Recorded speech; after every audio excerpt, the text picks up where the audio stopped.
Nagpalitan ng putok ang Iran at Estados Unidos matapos nilang sabihing malapit na silang magkasundo sa pagtigil ng bigmaan. Parehong binabanggit ng dalawang panig ang isang memorandum ng pagkakaunawaan na magtatakda ng plano para maresolba ang lahat ng hindi pa nareresolbang mga isyu.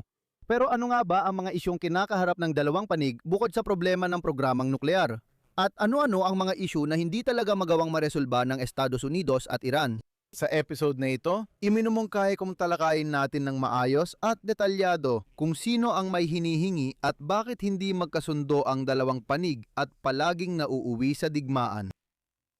Ako si Alexei Pichi Pechi, tara't pag-usapan natin ang paksang ito. Pero bago tayo magsimula, hinihiling ko na mag-subscribe kayo sa channel na ito, i-like ang episode na ito, mag-iwan ng kahit anong komento sa video na ito, at mag-subscribe din sa aking Telegram channel na Pechi News. Ang link ay nasa description ng video na ito. At mga kaibigan, kung sa pagtatapos ng episode ay sa tingin ninyo ay naging interesante at kapaki-pakinabang ang video na ito, magiging lubos akong nagpapasalamat sa inyong suporta sa channel na ito sa YouTube. Sa pamamagitan ng kahit anong donasyon, gamit ang mga link at detalye sa description ng video na ito o gamit ang QR code na makikita sa inyong mga screen. Kaya, sa mga huling araw bago magsimula ang bagong pag-atake ng Estados Unidos sa Iran noong Mayo 26, parehong panig ay nagsagawa at patuloy na nagsasagawa ng mga pag-uusap tungkol sa pagbuo ng isang memorandum ng pagkakaunawaan. Hindi ito isang kasunduan, hindi rin ito isang deal, isa lamang itong memorandum. Ang pangunahing palagay sa paraang ito ay ang paniniwalang matatapos ang labanan sa paglagda ng memorandum. Ang kasunduang ito ay nagtatakda ng unti-unting pagbubukas ng Hormuz Strait at 60 araw na proseso para lutasin ang iba pang issue, lalo na ang programang nuklear ng Iran. Ayon kay Marco Rubio, kalihim ng Estado ng Estados Unidos, may matibay na kasunduang nakalatag para sa pagbubukas, Hormuz Strait at ang paglahok ng Iran sa tunay na mahahalagang negosasyon na may takdang oras tungkol sa mga isyung nuklear. Ang kasunduang balangkas ay nagbibigay sa mga panig ng 60 araw upang makamit ang pinal na mga kasunduan. Ngunit kung lumampas na ang 60 araw at hindi pa rin naisara ang kasunduan, walang nakakaalam at tila mas pinipiling manahimik ang lahat tungkol dito. Ang kasunduan ay magtitiyak na hindi magkakaroon ng sandatang nuklear ang Iran at pipigilin nitong talikuran ang lubang pinayamang uranium. Высокообогащенного урана. Bumabalik sa mga resulta, ang resulta ng pagpiga sa nuclear na issue ng mamamayan ay magiging paksa ng susunod na yugto ng negosasyon. Ibig sabihin hindi pa ngayon sa yugto ng memorandum kundi sa ibang panahon pa.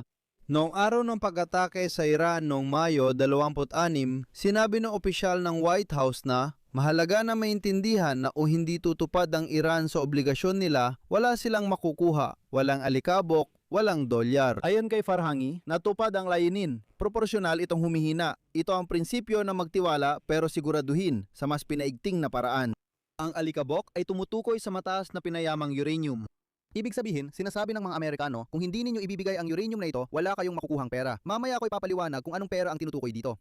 Hindi nagmamadali ang mga Iranian na magsalita tungkol sa kasunduan. Noong Lunes, sinabi ng tagapagsalita ng kagawaran ng ugnayang panlabas ng Iran na si Ismail Bagay at ito ang kanyang sinabi. Nakamit na namin ang pagkakaunawaan sa malaking bahagi ng mga isyung tinatalakay, pero walang sinuman ang makakapagsabi na nangangahulugan ito ng agarang paglagda ng kasunduan.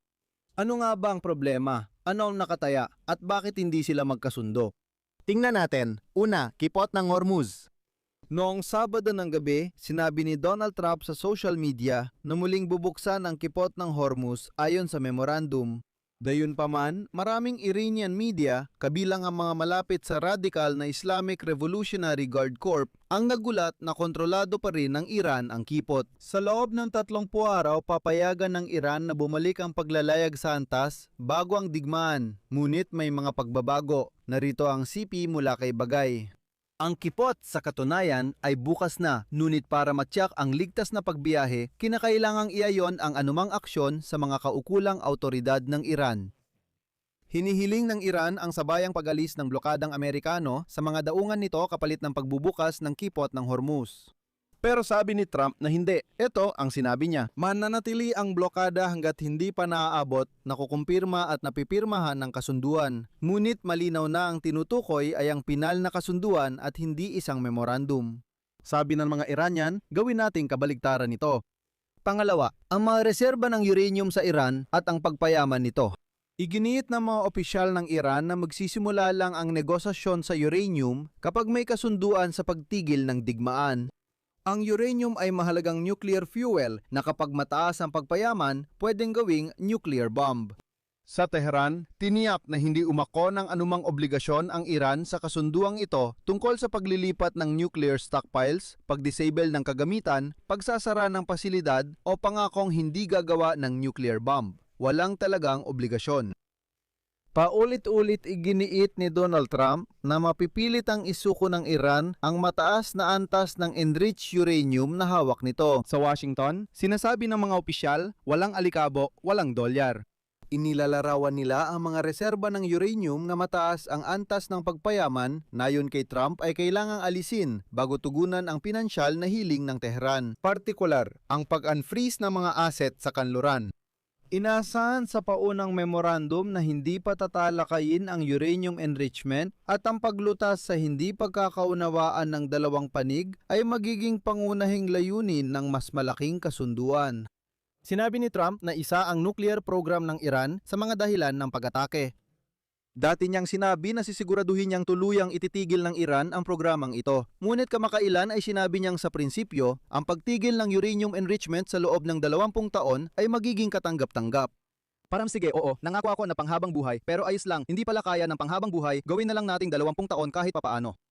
Pangatlo, yung mga naka-freeze na asset. Ang Iran, na nasa krisis sa ekonomiya, ay humihiling ng agarang pag-unlock na mga ari-ari ang nagkakahalaga ng 24 na bilyong dolyar. Kalahati ng halagang ito ayon sa hinihingi ng Tehran ay maaring palayain pagkatapos ng unang anunsyo tungkol sa kasunduan ukol sa memorandum na ito at ang ikalawang bahagi ay pagkatapos matupad ang lahat ng kondisyon ng kasunduan. At ayon sa isinulat ng ahensiyang Tasnim, narito ang kanilang sinabi. Kung walang tiyak na pagpapalaya ng ilang na block na ari-arian ng Iran sa unang yugto, at walang malino na mekanismong garantisado at tuloy-tuloy para sa lahat ng na-block na ari-arian, walang kasunduan. Sinabi rin ng mataas na opisyal ng Amerika na ma-unblock lang ang mga ari-arian ng Iran kapag nabuksan na ang kipot ng Hormuz. Walang ibinigay na anumang garantiya ang Estados Unidos tungkol sa kung paano maibabalik ang mga ari-arian na ito na, paalala ko, hindi lang nakaimbak sa Amerika at sa katunayan ay hindi nga sa Amerika kundi sa ibang mga dayuhang bangko pabalik sa Iran. Katulad dito noong nangako si Trump kay Putin na ibalik ang Russia sa SWIFT, pero sinabi ko, imposible ito dahil wala sa kapangyarihan ni Trump dahil ang SWIFT ay nasa jurisdiksyon ng European Union. Sinabi ni Trump, siguro pwede naming i-unfreeze, pero paano ninyo gagawin ito? Halimbawa, may pera na naka-freeze sa Germany. Sabi ng alkalde, hindi namin ibibigay. Ano magagawa ni Trump? Yun lang. Pang-apat, mga sanksyon. Ayon kay Bagay ng Ministry ng Ugnayang Panlabas ng Iran, hindi tatalakayin ang pagtanggal ng mga parusa sa ganitong kaikling panahon kahit na malinaw sa teksto ang hiling ng Iran na alisin ang lahat ng parusa. Pag-usapan ng detalye pagkatapos magawa ang memorandum.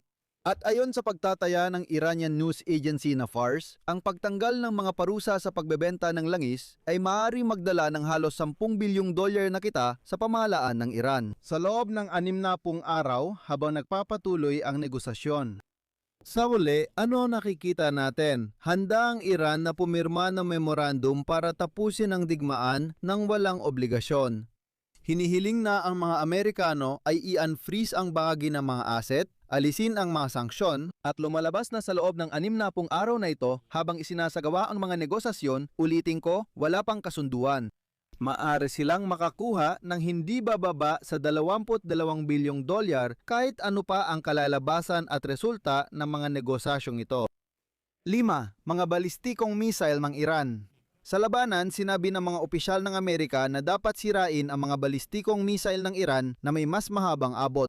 Sinabi ni Trump na ang programa ng Iran sa pagdevelop ng mga konbensyonal na balistikong missile ay mabilis at tuloy-tuloy ang pagunlad. Gayunpaman, gaya ng napansin mo, kamakailan ay lalo itong hindi na pag-uusapan. Minsan, hindi na rin tinatalakay ang missile arsenal bilang bahagi ng mas malaking negosasyon. Tinuturing ito ng Israel at mga bansang Arabo sa Golpong Persiko na agarang banta at mukhang mananatili pa rin ang mga missile ng Iran. Lebanon at Hezbollah. Hindi pa talaga malinaw kung paano o kung masasama ba talaga sa anumang memorandum ang matagal ng alitan sa pagitan ng Israel at ng sinusuportahan ng Iran na Hezbollah sa Lebanon. Noong linggo, iniulat ng TASS at TASNIM na ayon sa memorandum, idineklara ang tigil digmaan sa lahat ng front pati Lebanon. Gayunpaman, Noong Martes, inatake ng hukbong sandatahan ng Israel ang mahigit 100 target ng Hezbollah sa Lebanon, kasunod ng muling pag-atake ng Estados Unidos sa Iran na nagpapakitang handa silang palawakin ang digmaan. Ang punong ministro ng Israel na si Benjamin Netanyahu ay pinaigting din ang kanyang pananalita, nagbabala nung Lunes na lalakasan pa ng militar ang kanilang mga pag-atake at palalakasin ang kanilang kampanya sa Lebanon. Gusto ko ring sabihin na noong simula ng buwan, nagkasundo ang mga delegasyon ng Israel at Lebanon na palawigin ng 45 araw ang marupok na tigil putukan, ngunit di kasama ang Hezbollah. at alinsunod sa mga kondisyon ng kasunduang ito na pinangunahan ng Estados Unidos ng Amerika, pinapayagan ng Israel na magsagawa ng mga operasyong depensibo na siyang ginagawa ng Israel.